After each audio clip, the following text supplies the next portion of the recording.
नमस्कार, मैं राजू भाई और आप देख रहे हैं सच विचार। साथियों, आज बहुत दिन के बाद वीडियो बना रहा हूँ। आज बहुत दिन का बाद वीडियो बनाने का कारण यही है कि मैं अभी आउट ऑफ कंट्री मतलब दुबई में हूँ, भारत से बाहर हूँ, इसलिए कहीं जा नहीं पा रहा हूँ। काम के लेकर बिजी रहते हैं, इसलिए वीडियो नहीं बना पा रहा हूँ। बक्सर ज़िले में एक बहुत बड़ा घटना को अंजाम दिया गया है और ये घटना बहुत ही निंदनीय है, बहुत ही दुखद है। इस पे मैं सोच के वीडियो बना रहा हूँ कि वो ऐसे होना नहीं चाहिए। बक्सर ज़िला के राजपुर थाना में, जो बक्सर ज़िला के राजपुर थाना के अंतर्गत अहियापुर गांव आता है, उसमें आज से 5 दिन पहले जो घटना घटी, जो घटना का अंजाम दिया गया है, ये बहुत दुखद है। उस घटना से अभी हम लोग को भी सीखना है और आगे आने वाले टाइम को भी सीखना है। घटना ये जो हुआ वो तो बहुत ही निंदनीय है, बहुत ही दुखद है। और ये गुस्सा और ये रंगदारी कहाँ तक इंसान को पहुंचा देता है, ये आप उस घटना से जान सकते हैं। घटना से ये जान सकते हैं, आप खुद सोच सकते हैं, आप खुद सोच सकते हैं कि ये जो घटना को अंजाम दिया गया, एक ही परिवार को 5 लोगों को गोली मारा गया, जिसमें उसी दिन 3 लोग की जान चली गई और एक आदमी का जो हॉस्पिटल में भर्ती थे उनकी जान चली गई। यानी कि 4 लोगों की, एक आदमी की अभी ट्रीटमेंट चल रही है। तो ये बहुत दुखद है, ये सर्व समाज के लिए बहुत ही दुखद है, ये सभी लोग के लिए दुखद है। इंसान के नाम पे कितना आदमी निर्दयी हो गया है, ये सोचने वाला बात है। और रंगदारी और धन कुछ चंद के लिए है, उसमें खुद आप जब देखिएगा, उसके बारे में सोचिएगा तो कंफर्म हो जाएगा कि हाँ, आखिर में ये दुख और सुख में ये रंगदारी कितना महत्व देता है। और रंगदारी तो हमेशा अपना वर्चस्व जमाने के लिए रंगदारी किया, तो वर्चस्व कब तक कायम रखता है। खुद ही सोच लीजिए कि वो लोग को तो गोली मार के आदमी हत्या कर दिया, उनके परिवार के सदस्य चले गए, लेकिन इनके परिवार के सभी लोग जीवित होते हुए भी आज उनसे भी बड़ा दुखदाई में चल रहे हैं। दुखदाई में चलने का कारण ये है कि पूरा परिवार को छोड़ के इधर से उधर भग रहे हैं।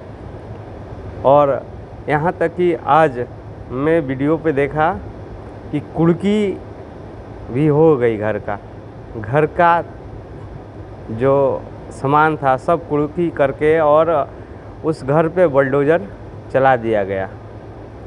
और ये शासन प्रशासन की भी बहुत बड़ी अच्छा कार्य है कि ऐसे दुष्ट आदमी को, ऐसे गलत आदमी को ऐसे सज़ा देना बहुत ज़रूरी है, ताकि ऐसे निर्दयी लोग को अगर ऐसे नहीं किया जाएगा तो इनका वर्चस्व दिन पे दिन बढ़ता जाएगा और ऐसे ही अंजाम देते रहेंगे। तो ऐसे लोगों को ऐसा बहुत ज़रूरी है। शासन और प्रशासन भी बहुत बढ़िया काम कर रही है, जो ऐसे लोगों को उनके ऊपर ऐसे बुलडोज़र चलाए, उनके ऊपर ऐसे घर की कुर्की करे।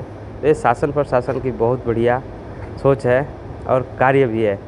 तो बक्सर ज़िले में जो रंगदारी का वर्चस्व रखने के लिए अपने आप को भगवान मान लेते हैं और ये आगे नहीं सोचते हैं कि कल हमारा क्या होगा, तो इससे सीखना है कि हाँ, उन लोगों ने तो गोली उस दिन मार के अपने आप को वर्चस्व कायम करने के लिए अपने आप को दबंग मान के वो लोग ने कर दिया जो करना था। लेकिन आज उनकी स्थिति देखिए, उनकी घर की स्थिति देखिए, उस घर में कोई रोने वाला, हंसने वाला नहीं है कि लोग देख सके कि हाँ, इस घर में क्या हुआ था। जिनके घर के लोग तो गए, वो गए, उनके घर में तो कोई है, लेकिन जिन्होंने अपने वर्चस्व के लिए बड़ा कांड किया, उसकी घर की स्थिति देखिए आप लोग। इसलिए अपने आप को देखते हुए भी दूसरे को भी देखना चाहिए कि हाँ, वर्चस्व जमाने के लिए तो कुछ विशेष नहीं करना है। सिर्फ 1-2 आदमी को गोली मार दीजिए, वर्चस्व जम जाएगा। लेकिन आप सलाखों के पीछे रहिएगा, आपके घर वाले की स्थिति क्या होगी आप सोच भी नहीं सकते। कारण ये है कि आपने तो वर्चस्व के लिए काम किया है ना, अपने नाम के लिए काम किया है, अपने दबंगई के लिए काम किया है, और घर वाले को बिना सोचे समझे एक गर्त में ले जाके ढकेल दिया है, एक गड्ढा में ले जाकर डाल दिया है। उस घर में बनाने के लिए कितना आप लोगों ने मेहनत किया होगा, उस परिवार को संजो कर रखने के लिए कितना मेहनत किया होगा। आज एक ही दिन में उस घर का तो आप लोगों ने उजाड़ा, लेकिन अपने घर को भी उजाड़ दिया। ये हम नहीं, ये आपकी सच्चाई कर रही है। तो भाई ऐसे आप लोग वीडियो को लाइक कमेंट शेयर करिए, और इस वीडियो से आप क्या सोचते हैं, इस वीडियो से क्या आपको समझ में आता है, इस पे क्या विचार करते हैं, कमेंट में लिखिए।